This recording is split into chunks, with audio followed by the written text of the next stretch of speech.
new road स्थित सङ्कटा मन्दिर परिसरमा आज कार्तिक महिनाको शनिबारको दिन भएको कारणले धेरै मानिसमा शनि भगवानको दोष नपरोस् भनेर यहाँ धेरै लाइन देख्न सकिन्छ र दर्शनार्थीहरू प्राङ्गणमा यसरी ठुलो भिड त्यहाँनिर रहेको छ मन्दिर प्राङ्गण र मानिसहरू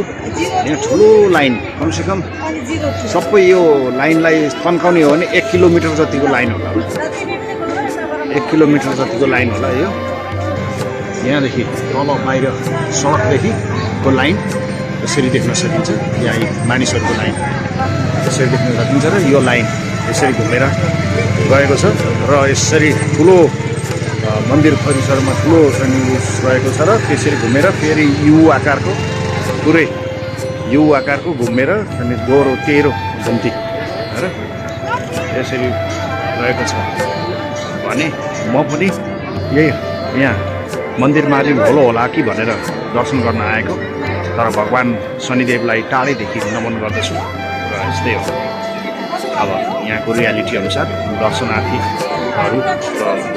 मन्दिरमा गएर पूजन गर्नु एउटा विश्वास हो नेपालीमा ठुलो विश्वास रहेको छ मानिसहरू यसरी टाढादेखिको लाइन ठुलो लाइन प्राङ्गण यो चाहिँ यो अगाडिको चाहिँ ठुलै यो पनि अर्कै केही नेवारहरूको इष्टदेव मन्दिरहरू हो श्री लुमदी भद्रकाली मन्दिर भछ्या भनिन्छ यो नेवारहरूको के अरे देवीको मन्दिर हो यो र यहाँ ठुलो प्राङ्गण छ यो पाको न्यू रोडको पछाडिपट्टि को भाग रहेको हो यो ठाउँ यहाँदेखि यसरी मानिसहरूको पूजन दर्शनार्थीहरूको भिड घुइँचो रहेको छ मन्दिरमा अब यहाँ सबै खाली खुट्टा यसरी खाली खुट्टा पर्दो रहेछ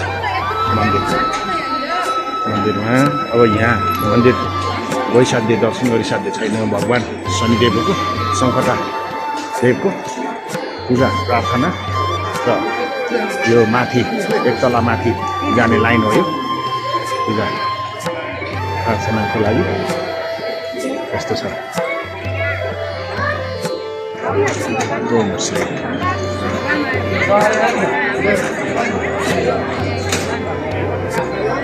यहाँ नाथ परम्पराको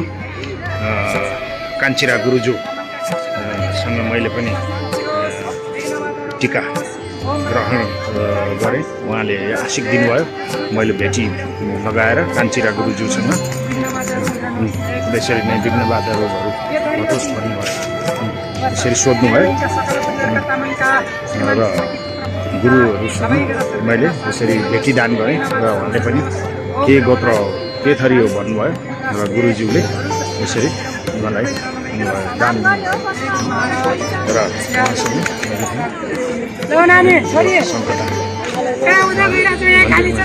गुरुहरूको यस्तो तप रहेको छ यो एउटा परम्परा हो यो नाथ परम्पराको यो नाथ गुरुहरू जोगी गुरुहरू यसरी देख्न सक्छ